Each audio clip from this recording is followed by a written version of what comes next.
Buenas noches, bienvenidos. Mi nombre es Tatiana Rojas y para nosotros, Asesora Costa Rica, es una alegría poder abrir este espacio en comunidad para compartir entre colegas distintos tipos de experiencias y temas en tendencia educativa.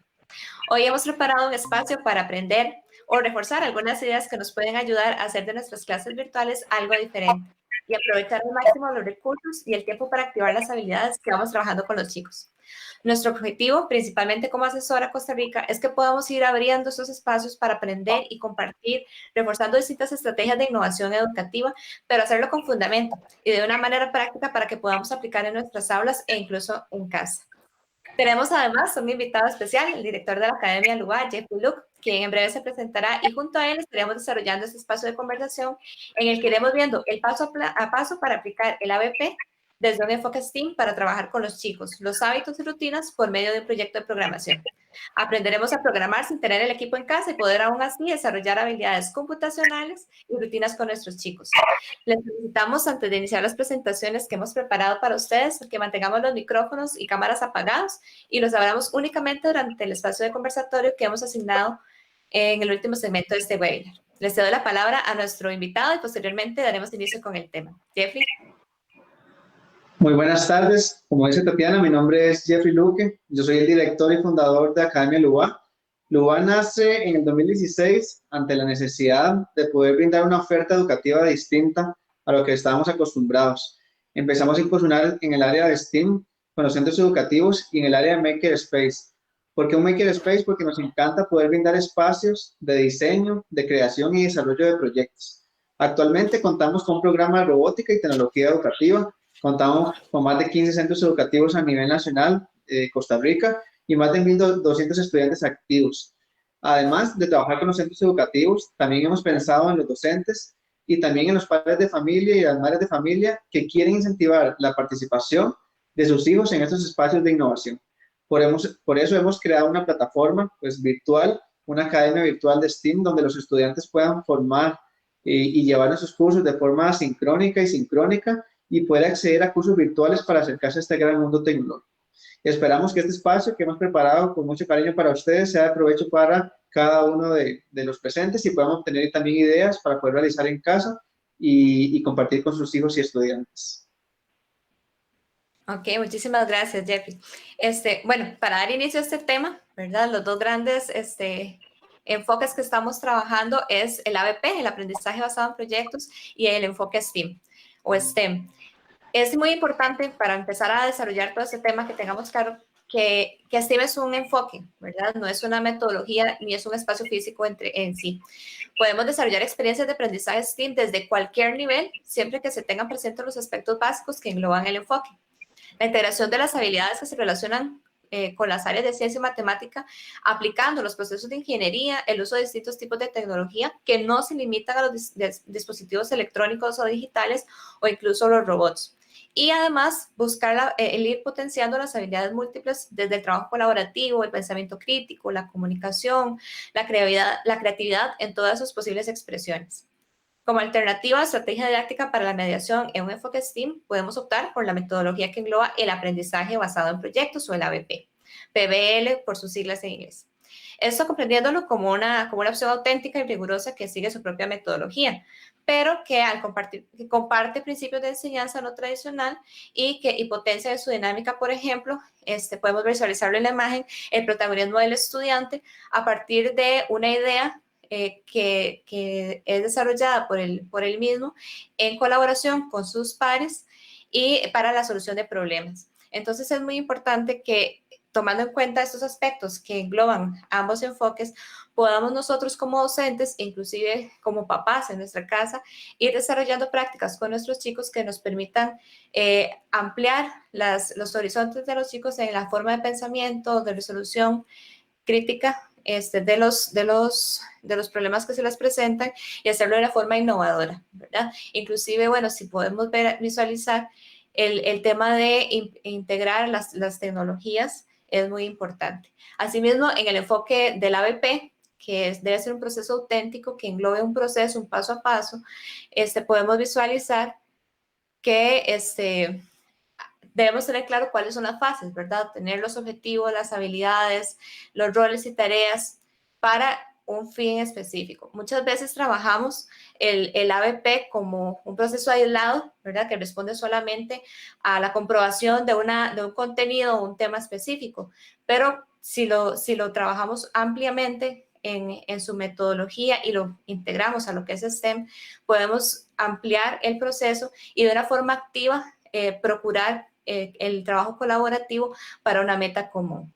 Ahora sí, podemos hablar entonces cuáles son esos pasos que yo debo seguir como docente para poder llevar esto a mi aula. Y en la situación que estamos viviendo ahorita, donde es una situación particular, ¿verdad? Porque no tenemos a los chicos al lado, no estamos viendo el paso a paso que ellos están generando, es muy importante que la mediación que hagamos genere una motivación primero para que ellos lleven más allá los procesos que van desarrollando y que me ayude a mí también ir visualizando el desarrollo de habilidades que en el momento que estamos, ¿verdad?, a distancia, pues me permita ir reforzando y después retomar para dar continuidad a sus procesos. En una primera etapa es muy importante que nosotros definamos con claridad cuáles son esas habilidades o los contenidos curriculares que me van a permitir motivar al estudiante. En el ABP y en STEAM, el criterio del estudiante y ese protagonismo es fundamental, ¿verdad? Dejamos de lado lo tradicional en donde estamos emitiendo contenidos que el estudiante recibe y pasamos más a un papel docente que facilita, que acompaña y que orienta. Posteriormente también es importante generar que los estudiantes hagan una búsqueda de información en todos los posibles formatos, ¿verdad? Ahora hay mucha información, la información está a la mano, hay muchos dispositivos y espacios en donde los chicos pueden interactuar entre sí e ir a buscar herramientas para crear de una forma creativa, haga la redundancia, soluciones para su proyecto. Definir metas claras, tener un plan, ¿verdad? A partir de una lluvia de ideas que nosotros podemos orientar en ese proceso de planificación que debe surgir del estudiante, donde nosotros como docentes nos convertimos en moderadores de ese proceso, con el fin de que ellos tengan metas claras de cuál va a ser el aprendizaje al final. No es el producto en sí lo que vayan a desarrollar, lo que les va a permitir el aprendizaje, sino el proceso que ellos van haciendo les va a ir permitiendo adquirir habilidades, destrezas, actitudes y aptitudes que en trabajo colaborativo o individual los lleve a poder tener un aprendizaje específico. ¿Cuál es ese aprendizaje? El que se definió claramente desde el principio. Entonces, esas habilidades las podemos definir nosotros como docentes, pero lo ideal es que surjan de la motivación del estudiante para que sea algo de interés en el proceso que se va haciendo en el tiempo. Hablando de tiempo, es muy importante también que haya una organización. Y en este tiempo que estamos trabajando de forma virtual, es muy importante reforzar, a propósito de lo que vamos a estar trabajando en este espacio, el tema de tener rutinas, de hábitos bien marcados que les permita proyectarse en el tiempo, cumplir las metas y ir cumpliendo lo que ellos se van planteando. Y finalmente, muy importante, como todo proceso educativo, la realimentación, retroalimentación constante y una evaluación que permita al estudiante o a los estudiantes socializar el proceso que han hecho para tener una autorregulación del aprendizaje que van logrando o el que está por desarrollarse todavía y el poder ya de manera abierta compartir los resultados obtenidos y validar su proceso. Hay dos alternativas, ¿verdad?, que les estamos presentando acá, que tiene que ver con las herramientas. Nosotros como docentes siempre estamos preocupados o algo que surge constantemente es, bueno, ¿y cómo evalúo un proceso de esto? Si me estás diciendo que estoy a distancia, ¿cómo puedo yo validar ese proceso que los chicos están haciendo en casa cuando yo no puedo estar viendo lo que están haciendo? Entonces acá es muy importante que si todo el proceso de planificación se ha hecho de forma auténtica y rigurosa, apegados a que estamos trabajando habilidades y no contenidos en sí, podamos obtener un proceso de evaluación auténtica también. Entonces, en este aspecto formativo, podemos hacer usos de múltiples recursos que están a la mano actualmente, ¿verdad? Una de ellas es el Kahoot, que nos permite hacer juegos y ludificar un poco el tema de la evaluación, si lo queremos hacer y obtener como un recurso formativo. E inclusive también, bueno, lo que son la suite de Gmail que nos ofrece el desarrollo de formularios y rúbricas que podemos también utilizar para obtener de una forma muy rápida resultados y a partir de ahí tomar decisiones para procesos posteriores que tenemos que retomar cuando nos encontremos con los chicos. Otro aspecto importante es la parte sumativa, ¿verdad? Nosotros no nos podemos desapegar de ese proceso y porque pues es intrínseco a lo que nosotros hacemos.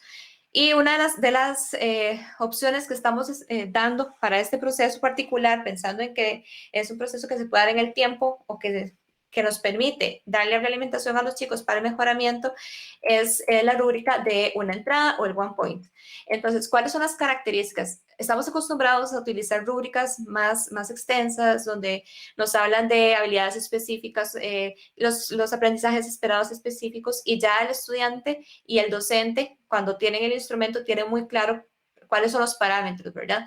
En estas rúbricas de una sola entrada, igual son súper descriptivas y manejamos una sola columna en el medio en donde vamos a ingresar, ¿verdad? Las habilidades o las destrezas que vamos a esperar que se desarrollen en diferentes momentos del proceso de un desarrollo de proyecto. Entonces, por ejemplo, si estamos pensando en tareas, en retos o proyectos grandes que evalúan varios resultados a la vez, en esta columna vamos a enlistar los objetivos o los resultados de aprendizaje que esperamos específicamente de los estudiantes, ¿verdad? Sea individual o colaborativamente.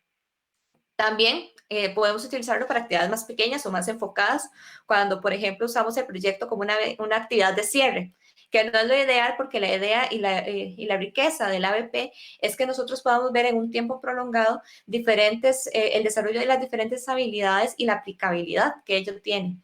Entonces, en esta columna, cuando trabajamos con proyectos un poquito más centrados, lo que vamos a hacer es igual enumerar los indicadores y los criterios con un único resultado. Entonces, esa es una estrategia que nosotros sugerimos, y vamos a ver un ejemplo a continuación para que tengamos más claro de qué se trata. En las rúbricas de una sola entrada, como pueden ver entonces, en la columna central tenemos los criterios que si yo soy docente, ¿verdad? Voy a tener claro cuáles son los aprendizajes que deseo observar, ¿verdad? Al concluir este proceso o en el mismo proceso ir reconociendo en la construcción que hacen mis estudiantes. Por ejemplo, si yo fuera un papá que quiero aplicar un proyecto en mi casa, pues yo no voy a evaluar sumativamente ni voy a iniciar un proceso de evaluación como lo haríamos los docentes. Pero sí nos ayuda, por ejemplo, si vemos el último criterio que está en morado, por ejemplo, estamos brindando un indicador, sea para el docente o para mí como papá, de qué es lo que yo espero que mi hijo logre al final de este proceso. Entonces podemos utilizarlo como una forma también de juego si queremos involucrarlo en casa, en donde les pedimos, bueno, en este proyecto lo que yo voy a esperar es que diseñe una rutina diaria de los hábitos durante la cuarentena. Ese puede ser un primer criterio. Y a partir de ahí vamos a ir viendo que en el proceso los chicos van a ir alcanzando diferentes facetas que al final se van a convertir en un producto.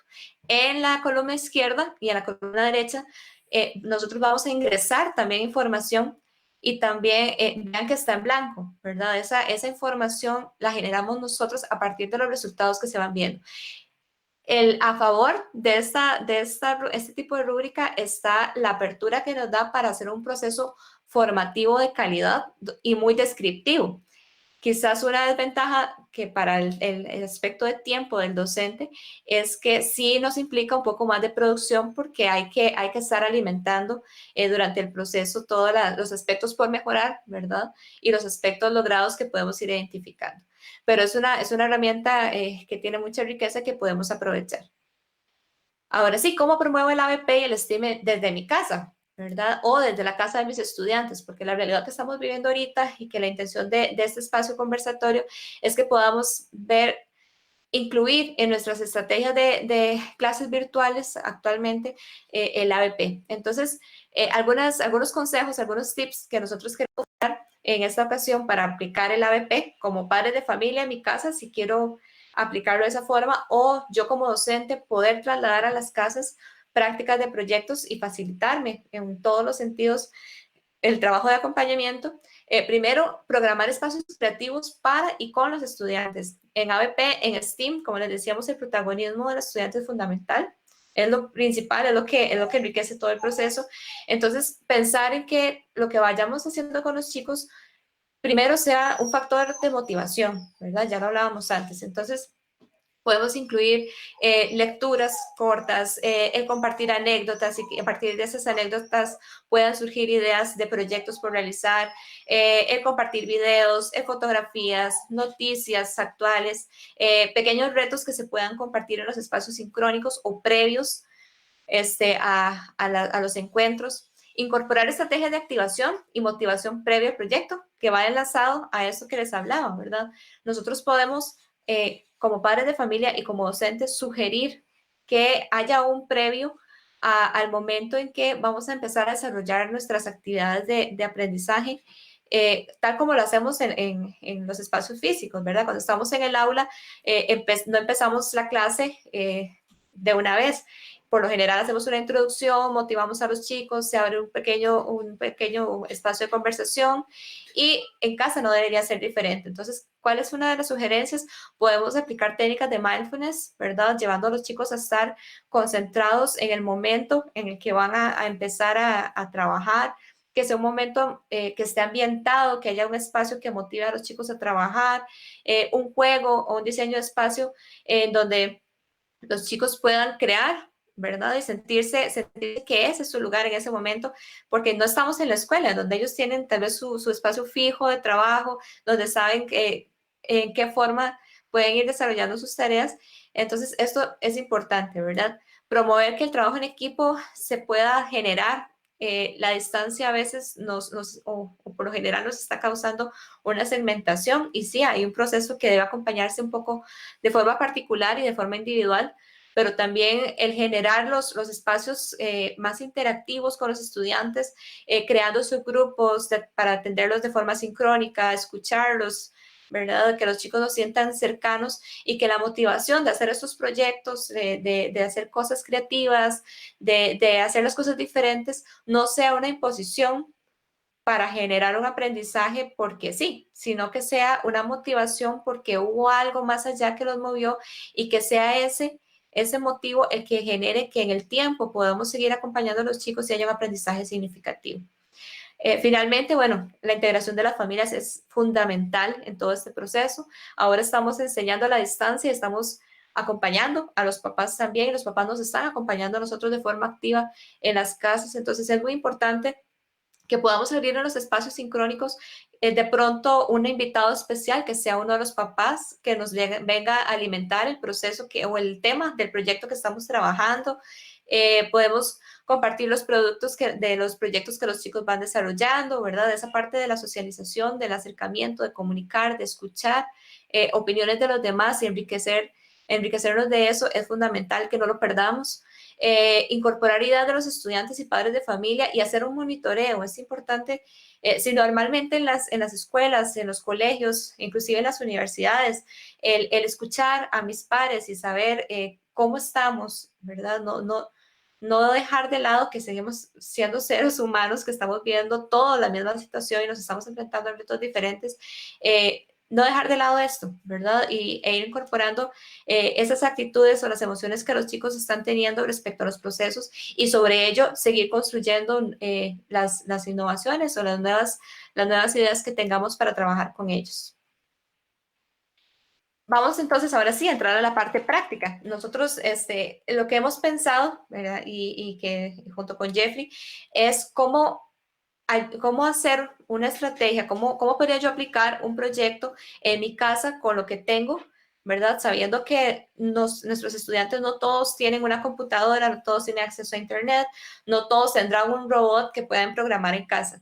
Entonces, tomando en cuenta la realidad que estamos viviendo y los recursos que podemos potenciar en casa y nosotros acompañar desde nuestras sesiones sincrónicas con los chicos, pensamos en un proyecto paso a paso que vamos a compartir a continuación, que consiste en diseñar una rutina para reforzar los hábitos cotidianos en los niños y jóvenes mediante la programación de un personaje creativo sin tener que programar mediante una computadora. ¿Qué habilidades vamos a ir desarrollando a partir de este proceso? La creatividad, la programación para resolución de problemas, es decir, estamos trabajando ahí las habilidades computacionales, el pensamiento crítico, ¿verdad? El autogestionamiento, tanto emocional como cognitivo e inclusive intelectual, ¿verdad? Estamos trabajando una forma en que los chicos van a ir alcanzando habilidades de forma creativa.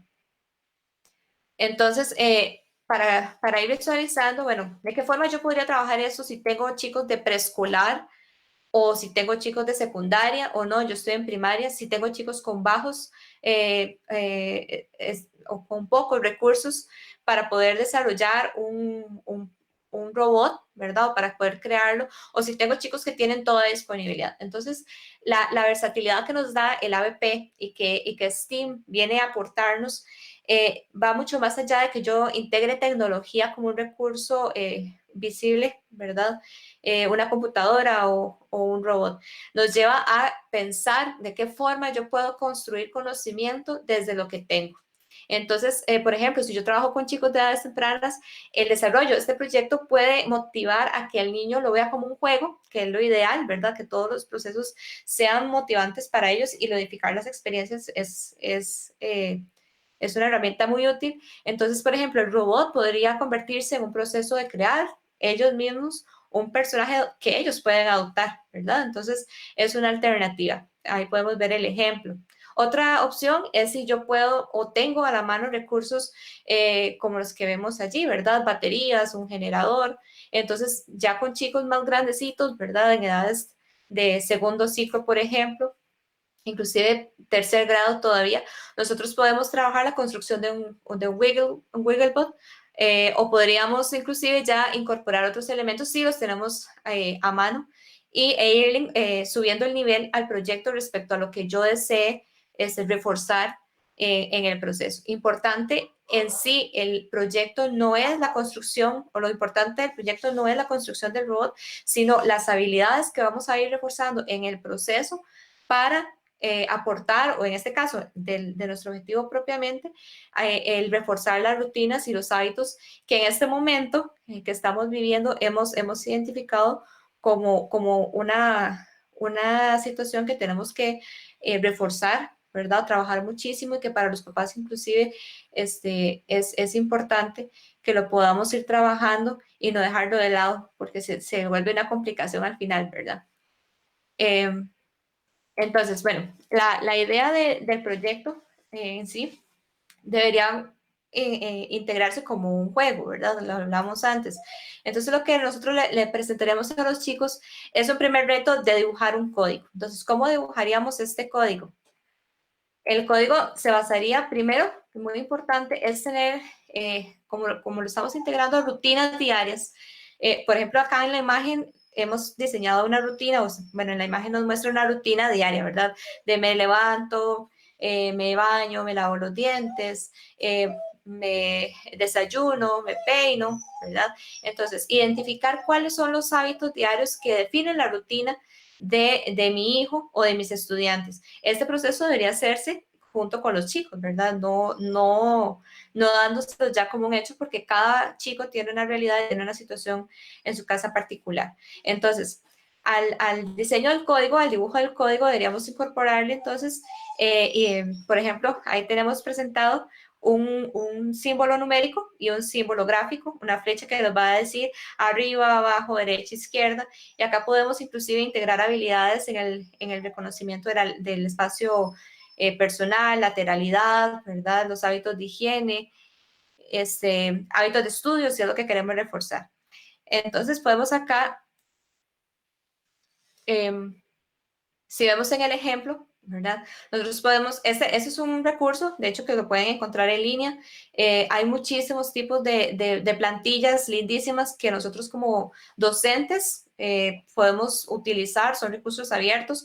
Ya si queremos diseñarlos porque queremos adecuarlos al tema particular que queremos potenciar a través del proyecto, lo podemos hacer, ¿verdad? Pero esta imagen lo que nos muestra es, por ejemplo, cuál es el plano de trabajo en el que se movería el robot y entonces simularíamos cuál es la rutina de ese primer hábito que tengo que generar. Entonces, por ejemplo, estoy en casa o le estoy acompañando a mis estudiantes en el proceso de cuál es el primer paso que tenemos que activar en la mañana para empezar a trabajar y llegar a un momento, por ejemplo, de prepararme para hacer mis tareas.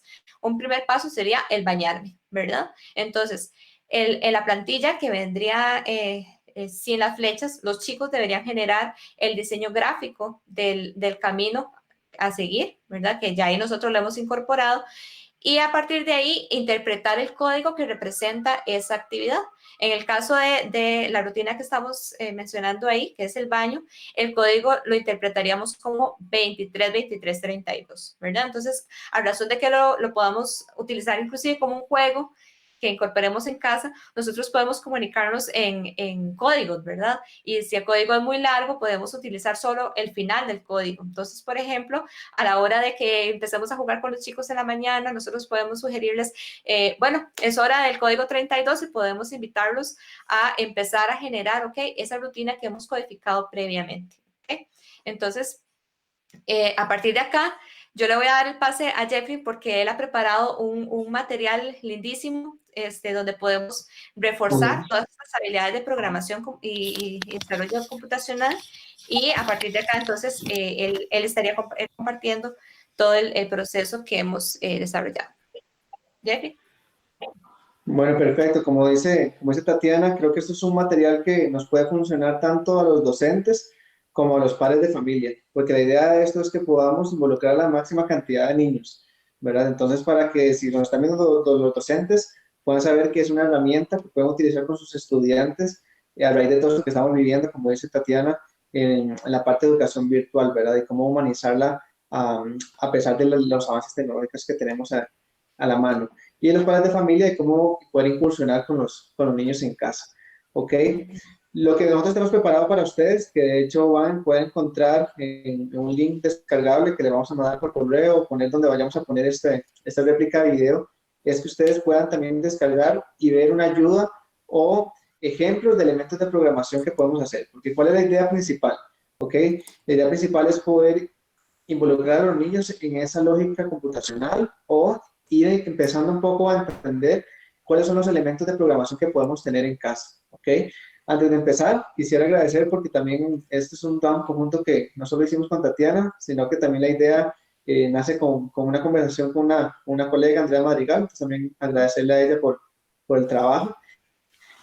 También para explicar, esto que estamos haciendo sirve mucho para los chicos de preescolar y de primaria. Entonces, si tienen estudiantes de secundaria o tienen hijos que están en secundaria que quisieran también involucrarlos en esta parte de programación, recordarles que nosotros en la plataforma que mencioné al principio, en luacr.com, tenemos cursos gratuitos de programación ya en código, un poco más ingenieril, ¿verdad? Ya utilizando computadora y demás, pueden acceder a nuestros cursos gratuitos que tenemos por ahí. Antes de empezar, es muy importante también eh, la idea de llevar esto a la casa o a nuestros estudiantes es que puedan diseñar ellos en casa el elemento principal, ¿ok? Entonces, cuando nosotros vayamos a programar, tenemos que saber qué estamos programando o a quién vamos a programar. Entonces, por lo general, mencionamos a los robots, ¿verdad? Y como los ejemplos que puso Tati, vimos como diferentes tipos de robots construidos con material de reciclaje, ¿ok? Entonces, de hecho, acá yo tengo uno, ahí no sé si se logra ver, pero si no, ahorita yo los enseño con todos los elementos cómo los estudiantes pueden crear desde cero, con cartón, con papel construcción, con los materiales que tengan en casa, con botellas, etcétera, puedan crear sus propios robots. Pero, ¿qué es importante entender acá? Y lo que tenemos que explicarle a nuestros hijos y a nuestros estudiantes. Hay una diferencia grande entre qué es un robot, por ejemplo, y qué es una máquina, ¿verdad? E incluso qué es lo que nosotros estamos construyendo. Entonces, se lo voy a explicar como para que ustedes también tengan esa noción porque a veces malinterpretamos de que el robot es todo lo que creamos que tenga ojitos y que tenga manitas y que parezca un humanoide, ¿verdad? Entonces el robot tiene que tener tres características principales. El robot tiene la primera parte que es un controlador, ¿verdad? El controlador le va a permitir tener su memoria, su circuito, sus cables, donde van a estar conectadas sus entradas, sus salidas, etcétera, como por así decirlo, el cerebro del robot. Una vez que tengamos ese controlador, va a tener algo que se llama actuadores. Los actuadores es como todas las formas que los robots pueden hacer para manifestarse y actuar, ¿ok? Entonces, ¿eso para qué lo hacen? Para poder darnos señales a nosotros de lo que ellos están haciendo, porque al final y al cabo nosotros somos los que lo diseñamos y creamos, ¿verdad? Entonces tenemos que programarlos de tal forma que nos digan y que nos devuelvan valores de lo que nosotros queremos, ¿verdad? Que ellos hagan como tarea en específico. Entonces, tiene que tener 3 actuadores o la combinación entre ellos. Los 3 actuadores serían, por ejemplo, luces, ¿verdad? Por ejemplo, sonidos, y el que más reconocido son los motores, ¿ok? Pero podemos tener un robot que no tenga alguno de estos o que incluso no tenga ninguno. Pero el siguiente elemento o la siguiente parte estructural de un robot, la que no puede faltar, son los sensores. Los sensores son las cosas que nos van a permitir poder hacer mediciones en el ambiente, ¿ok? Entonces los sensores básicamente lo que hacen es tomar medidas del ambiente, por ejemplo, si tenemos un sensor de color. Entonces el sensor de color nos va a permitir saber si el robot está viendo verde, si está viendo amarillo, si está viendo el rojo, ¿ok? O el sensor de tacto nos va a permitir si el robot está sintiendo que lo estamos presionando, o el sensor de humedad, si tenemos en una planta, para ya saber si tenemos que regar agua sobre ella, etc. ¿Ok? Entonces, este es el elemento más importante de un robot, ¿verdad? Que tenga sus sensores. Si no tenemos un sensor, básicamente se va a convertir en una máquina. Por eso es que lo mencioné entre robots y máquinas. Porque las máquinas igual tienen un controlador, tienen un motor, tienen luces, tienen sonidos, pero no tienen esa capacidad para poder percibir y tomar decisiones, que es lo que nosotros queremos con los robots. Entonces es muy importante que nosotros les mencionemos esto a los estudiantes para que ellos entiendan esa diferencia. Vamos a ver si también podemos compartir un video que tenemos nosotros de la diferencia entre un robot y máquina para que les quede más claro, para que ustedes les puedan explicar, ok, nosotros vamos a construir una réplica estructural de cómo sería un robot o cómo usted se lo imagina, ok. Entonces vamos a empezar esta actividad en casa con la construcción de algo, ¿verdad? Que ellos quieren representar como un robot, pero sabiendo que va a ser más que todo una parte estructural.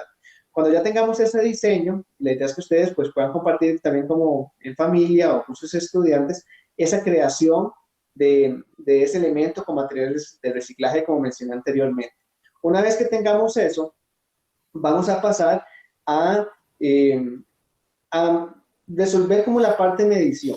¿Por qué? Los robots en la vida real, ellos tienen un sistema de caminar, de moverse y de poder realizar cierta cantidad de movimientos, ¿ok? Que para eso están los motores.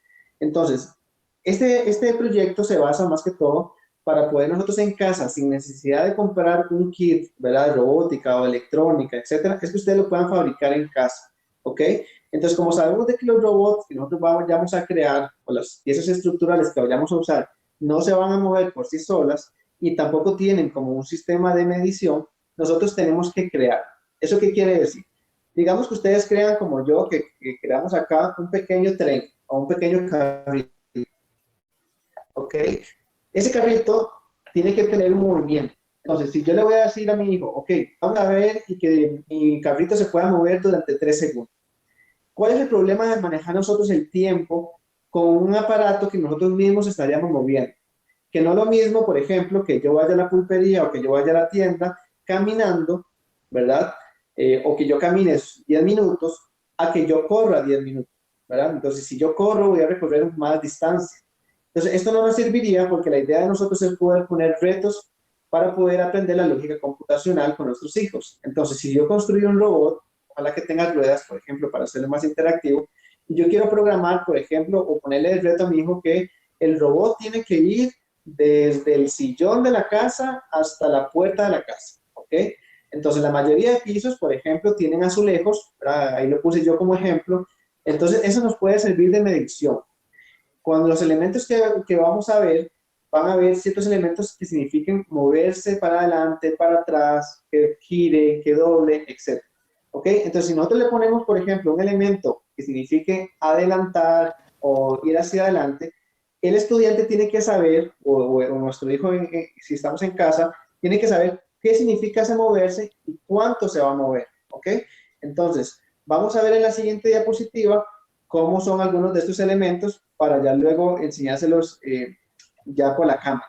Pasamos a la siguiente diapositiva y vamos a ver, por ejemplo, para los que son docentes o han estado en clases, ¿verdad?, con sus hijos en la parte de robótica, hay ciertos programas gratuitos que nosotros podemos utilizar para poder aprender a programar, ¿ok? Entonces, uno de estos elementos, por ejemplo, son los que yo puse acá en la presentación, que es que ustedes lo van a poder descargar.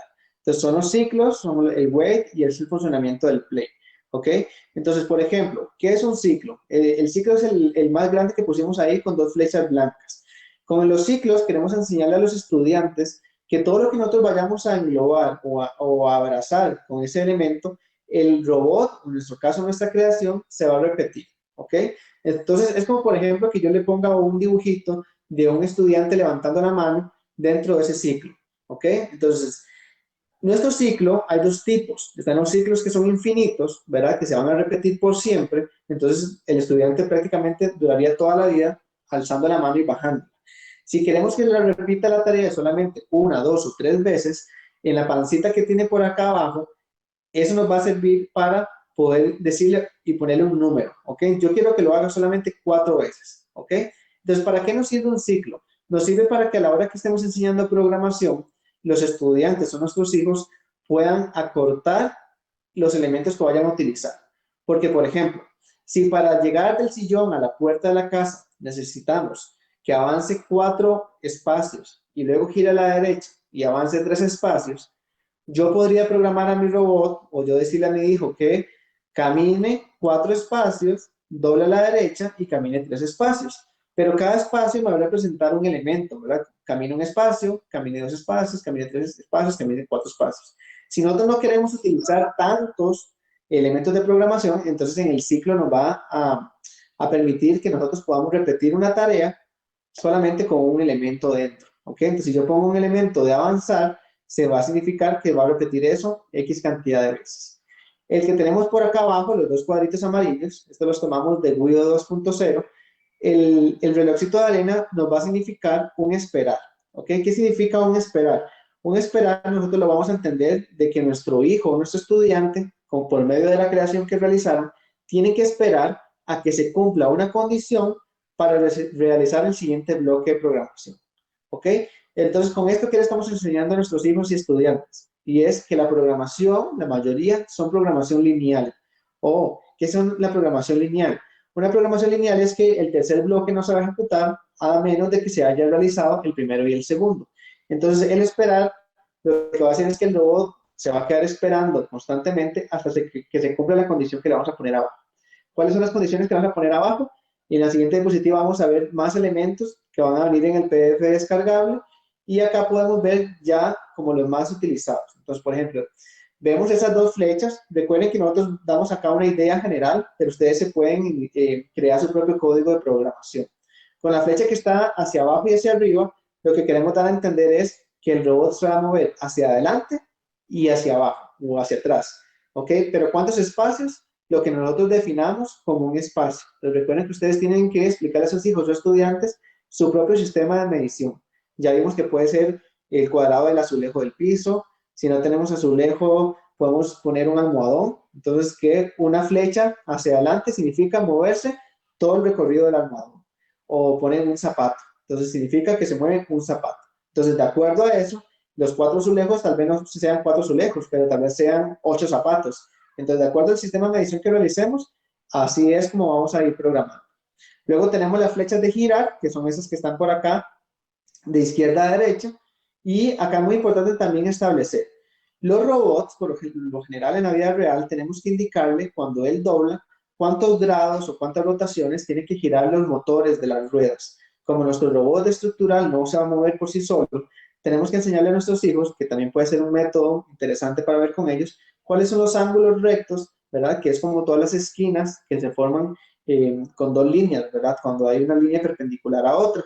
Entonces, eso nos va a funcionar para que cuando vea el estudiante o el alumno o el hijo como tal, la flecha que gira hacia la izquierda o hacia la derecha, sepa que el robot como tal tiene que girar, ¿verdad? 90 grados. Entonces, es muy importante para repasar con ellos.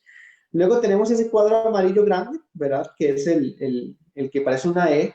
Ya ahí entraríamos en la parte más de lógica de programación. Entonces, vean que aquí los elementos están bastante completos y va a depender de acuerdo a las edades de los estudiantes que estemos tratando. Si estamos trabajando con chicos y chicas de preescolar, mi recomendación es trabajar nada más con la parte de flechas y la parte de doblar para establecer muy bien la parte de estimar la medición, ¿verdad? Que nosotros estemos creando. Si ya estamos en primer ciclo, ya yo recomiendo utilizar la parte de los ciclos y utilizar la parte del esperar, ¿verdad? Del wait, del reloj de arena que vimos al inicio. Esto le va a permitir a los estudiantes entender un poco más de decisiones del robot, ¿ok? Por ejemplo, aquí vemos que tenemos como varios ojitos, ojitos como mirando ahí con sus cejas, y eso podemos decirle, ok, mi robot va a esperar, entonces vamos a poner el reloj de arena y abajito le ponemos un ojito. Entonces significa que mi robot va a esperar a que yo le ponga la mano o a que vea algo para que él empiece a funcionar. Entonces, el estudiante o el niño no va a poder mover y tocar el robot hasta que le hagamos esa condición, o sea, que le pongamos la mano. Ok, ya con los chicos más grandes de segundo ciclo, como cuarto, quinto y sexto de la escuela, recomendamos utilizar los condicionales. ¿Qué son los condicionales? Esta es esa letra E, que es cuando un robot ya es capaz de poder tomar una decisión de acuerdo a lo que esté percibiendo. Entonces, en este caso, ya vienen por defecto con unos ojitos y un cuadrado gris. La idea es poder, como por ejemplo, usar colores o usar números. Entonces, ahí vienen varios bloques de colores con números. Entonces, nosotros le podemos decir, ok, camine los 4 pasos que hay del sillón a la puerta para que luego gire. Pero que antes de girar, él tiene que saber si gira a la derecha o a la izquierda. Entonces le podemos decir, si él llega a la esquina, ¿verdad? Y ve el color rojo, entonces gira a la derecha. Si él ve azul, entonces gira a la izquierda. Entonces ahí le podemos entender un poco más cuáles son esas condiciones. Nosotros le tenemos que decir, si se cumple esta condición, ¿verdad? De que si él está viendo un color, entonces hace la parte de arriba de esa E, ¿verdad? Y ahí continúa la programación en línea hacia la derecha. Y si no se cumple esa condición, entonces hace el espacio de abajo. Entonces ahí ya le podemos poner ejemplos a los estudiantes y nuestros hijos. Ok, ya sabemos que es un condicional. O qué pasa si yo lo envío a usted a la pulpería o a la tienda y le digo, ok, si hay arroz, me compran arroz. Pero si no hay arroz, me compran espagueti. Entonces, le pueden preguntar, ¿qué es lo primero que ellos van a preguntar cuando llegan a la pulpería? ¿Verdad? No van a preguntar si hay espagueti de una vez, porque la condición principal y más importante es preguntar si tienen arroz. Entonces, si tienen arroz, hacen la parte de arriba, que sería comprarlo, y si no hay, sería comprar el espagueti. Entonces, ahí podemos poner como diferentes ejemplos, ¿verdad? Que lo usamos igual en la vida diaria, ¿verdad? Si se baña, ¿verdad? Temprano, entonces tiene derecho a ir a jugar el jardín. O si se come todo el desayuno, tal cosa. Si estamos reforzando las rutinas que hablaba Tatiana al principio, ¿verdad? Entonces, aquí podemos reforzar mucho lo que es la parte de condicionales. Entonces, para que quede un poco más claro y antes de terminar, vamos a ampliar la cámara para que ustedes puedan ver el material descargable y lo puedan ver el tamaño, para que ustedes entiendan un poco más. Entonces, acá pueden ver, muy bien, cómo el tamaño, ¿verdad? Se asocia como pues a las manitas de los estudiantes y a interpretar. Entonces, por ejemplo, con los chicos de preescolar les decía que es importante utilizar más que todo la parte de arriba, abajo, ¿verdad? De doblar a la izquierda, a la derecha, y cómo reforzar esa parte de orientación espacial en los estudiantes, y cómo repasar la parte de colores también con los bloques que traen por acá. Ahí son unos bloquecitos de colores pequeñitos para poderlos usar. Con los chicos ya de primaria, es importante que explicarles siempre que nuestro robot va a tener una flecha de inicio o un play. Esto es muy importante porque nosotros siempre vamos a tener control y dominio en los robots. Entonces, en la vida real, nosotros siempre vamos a tener ese dominio. Entonces, nuestro robot va a empezar a funcionar hasta que yo le dé play. O igual nuestras máquinas que tenemos en la casa. Por ejemplo, una licuadora no se empieza a funcionar sola a la medianoche, ¿verdad? Sino que solamente va a funcionar si le damos play. Entonces, son ejemplos que podemos darle a los estudiantes y a nuestros hijos de cómo funciona nuestro robot. Entonces, por ejemplo, mis hermanitas de 8 años hicieron esto con su mamá, ¿verdad? De cómo poder construir desde cero con chapas, con cartón, lo pintaron, le pusieron ojitos y se divirtieron bastante juntas para ya luego poder programarlo, ¿verdad? Entonces, como les decía, esto no se va a poder programar solo, pero si yo ya le puedo poner, por ejemplo, este de acá, y yo quiero que avance 3 espacios, sabiendo que cada espacio corresponde a un cuadro de azulejo, yo ya podría poner este que representa el ciclo, ¿verdad? Entonces, si yo quiero que él avance 4 veces, yo podría poner 4 flechas seguidas, pero nosotros le podemos explicar a nuestros hijos y estudiantes es, ok, la lógica computacional dice que tratemos de ahorrar memoria o que tratemos de ahorrar elementos de programación. Si queremos ahorrar eso, yo nada más podría poner dentro del ciclo una flecha y ya yo sé que entonces eso se va a repetir y va a seguir avanzando ciertos espacios. Pero si yo le quiero decir cuántos espacios debajo de acá tenemos como una pancita, y esa pancita yo le podría poner un número, que aquí vienen como bloquecitos. Entonces ese número es un 6 y yo lo puedo poner acá. Entonces él va a repetir todo lo que le pusimos dentro del bucle o dentro del ciclo esa cantidad de veces. ¿Ok? Entonces acá yo creo que es volar la imaginación y que cada día le podamos poner un reto y cómo involucrar con lo que dijo Tati sobre las rutinas, ¿verdad? Entonces si tenemos ya trabajando como padres de familia, si tenemos un hijo o una hermana que tal vez no le gusta bañarse en las mañanas, cómo poder involucrar el robot, la programación para realizar la rutina, ¿verdad? Entonces, ¿cómo programamos de que nuestro robot vaya del cuarto al baño? O cómo vaya de la sala al baño, ¿ok? Y si llega, entonces hay un premio. O si llega, ya hay una motivación extra, porque después de bañarse ya podemos ir a jugar al jardín, etc. Entonces ya podemos ir trabajando como todos estos aspectos fundamentales y si ustedes quisieran agregarle elementos de programación a estos, entonces pueden descargar el PDF que les vamos a brindar y crear su propio código. La idea es que ustedes puedan con sus hijos ya luego, ok, ¿qué podemos agregar más? ¿Verdad? Porque tenemos los ojitos para simular como cuando él ve o para que detecte colores con los bloquecitos de colores. Pero si usted ya le quisiera poner que él sienta, entonces ¿cómo podemos dibujar un elemento ahí que tenga un sensor de tacto o que lo estén tocando para que solamente si yo lo toco, ya se va a empezar a mover, ¿verdad? Y que el estudiante lo pueda mover. Entonces es muy importante que ustedes inventen bien su código o que lo diseñen bien, incluso incluyendo a sus hijos o estudiantes, para que luego las reglas queden claras, ¿verdad? Entonces eso es muy importante antes de iniciar la actividad. Las reglas son claras, este elemento significa esto y así. Entonces lo pueden ir haciendo gradual, ¿verdad? Incluso si son de primaria, pueden empezar con la parte preescolar y una vez que ya entendieron bien el sistema de medición, ok, continuemos y ahora metámosle un poco más de lógica. Y creo que eso sería de mi parte para que ustedes tengan esta metodología para realizar en casa, que les cuento que es bastante llamativa y que realmente los estudiantes lo disfrutan montones. Ahí tenemos bastantes estudiantes que nos han enviado sus construcciones de robots, incluso los hacen del tamaño de ellos.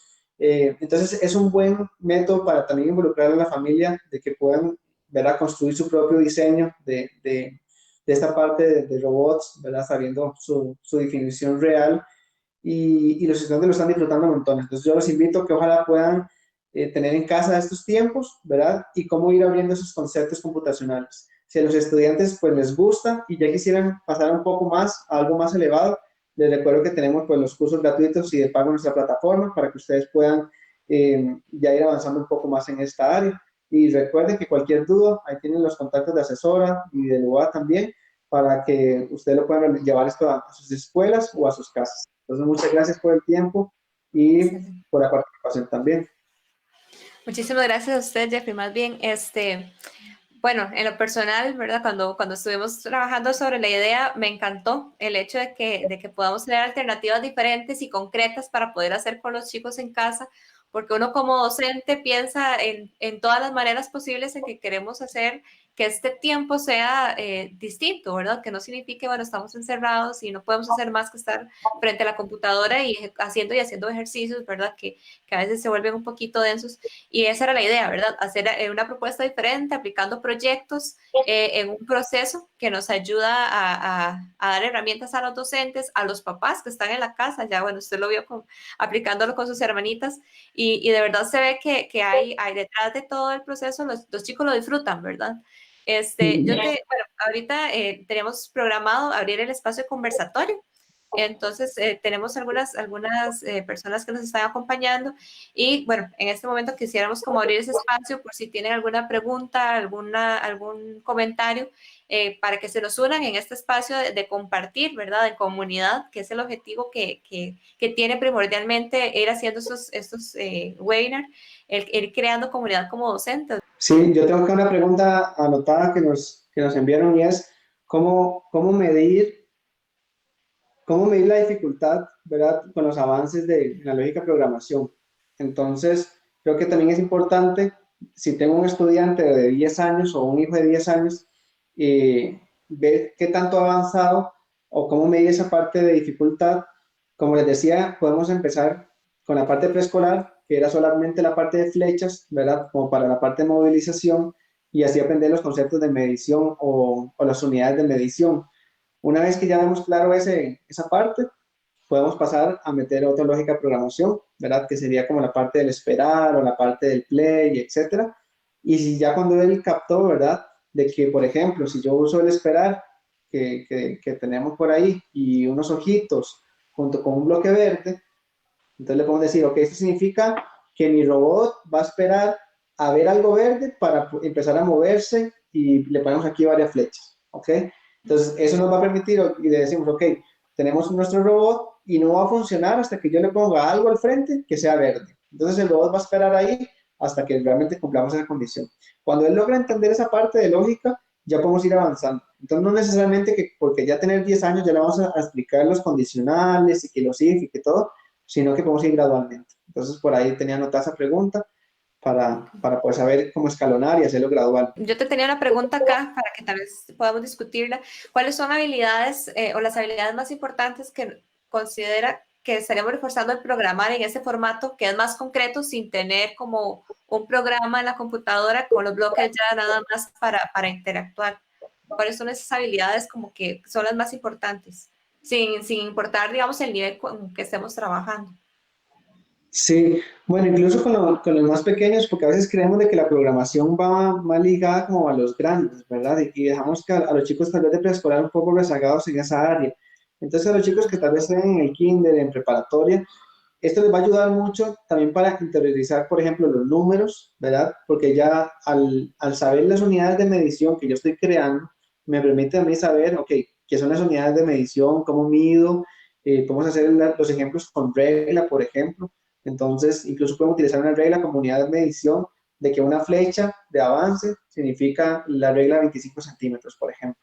Entonces ya ellos van como interiorizando ese concepto de medición, les ayuda mucho a la parte de orientación espacial, ¿verdad? A la parte de izquierda, derecha, abajo, arriba, todo ese tipo de cosas. A la hora que ellos lo van moviendo, pues les va a servir mucho con esa parte.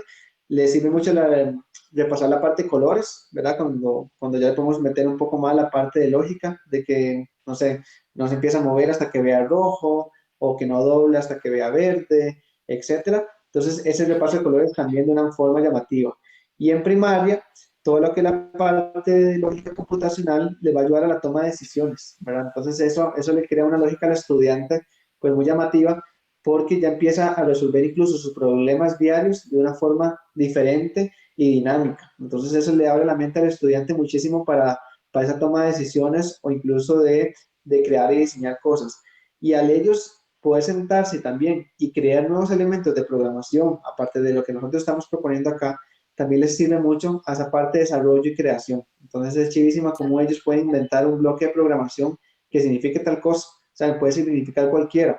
Tal vez nuestro robot no puede brincar, pero ellos se inventan un elemento de programación que signifique brincar, entonces que cuando yo voy leyendo y me encuentro ese bloque de programación, ¿verdad? Ah, digo, ok, pues agarro mi robot y brinca, ¿ok? Y así le podemos poner retos.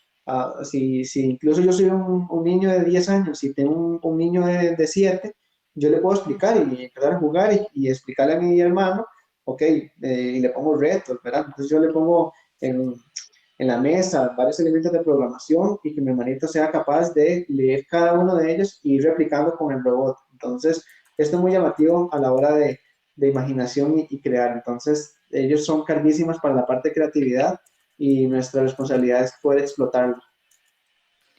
Exacto. No, y me encanta porque sí se hace como muy evidente también, ¿verdad? Todo lo que hablábamos al inicio de que cómo yo trabajo desde un enfoque STEAM o STEM, ¿verdad? Que no es solamente el robot en sí, porque tengo una máquina, sino que lo estamos dimensionando, ¿verdad? Desde los más pequeños hasta los más grandes, si lo queremos llevar y hacer evidente y muy visible todo esto, ¿verdad? Que estamos hablando de creatividad, de que los chicos están desarrollando pensamiento crítico, un trabajo colaborativo y además en familia, ¿verdad? Porque podemos compartirlo con los hermanos, la parte de la tecnología, ¿verdad? Desde su parte más como básica, que no es solamente si yo tengo un computador o si tengo un teléfono, ¿verdad? Que a veces se confunden mucho esos términos, inclusive lo que nos fuiste aclarando, ¿verdad? Que es importante que un robot y una máquina tienen sus diferencias y que a veces uno por lo cotidiano, ¿verdad? Erróneamente maneja conceptos que de forma errónea, ¿verdad? Y lo otro, pues, que también me gusta muchísimo y es algo que lo reforzaste mucho, que es esto, ¿verdad? El juego en familia, el compartir. Y en estos tiempos en que estamos como alternativa, que fue como el tema central que nos reunió en este espacio de comunidad, es eso, de que nosotros docentes estamos buscando generar formas diferentes de llegar a nuestros estudiantes, ¿verdad? De compartir espacios de enseñanza, porque más que enseñanza es un compartir, ¿verdad? Se vuelve a distancia y cómo también integrar a los papás en toda esa dinámica, porque al fin y al cabo es un momento en donde ellos están asumiendo gran cantidad de parte del trabajo, sobre todo con los más pequeñitos que son más dependientes, ¿verdad? Entonces, bueno, reforzar por ahí esa parte. Perfecto, no, no, y también brindar los espacios después de que vean este video, terminemos este conversatorio de que tengan nuestros correos también para cualquier Claro. idea o pregunta que nos puedan escribir y con gusto pues damos esas alternativas o más ejemplos de cómo involucrar el STEAM en la casa. No sé si querés compartir el correo o algún contacto para que puedan ingresar a los sitios de Lua. Sí, igual nos pueden buscar en Facebook como Academia Luba o en nuestra plataforma virtual si quieren acceder a nuestros cursos en lubacr.com y además el correo en info@lubacr.com. Ahí con gusto les estaremos atendiendo. Perfecto, muchísimas gracias más bien a los visitantes que nos acompañaron el día de hoy en esta experiencia de comunidad y a Jeffrey, por supuesto, ahora por siempre la apertura para trabajar en equipo y compartir ideas diferentes, ¿verdad?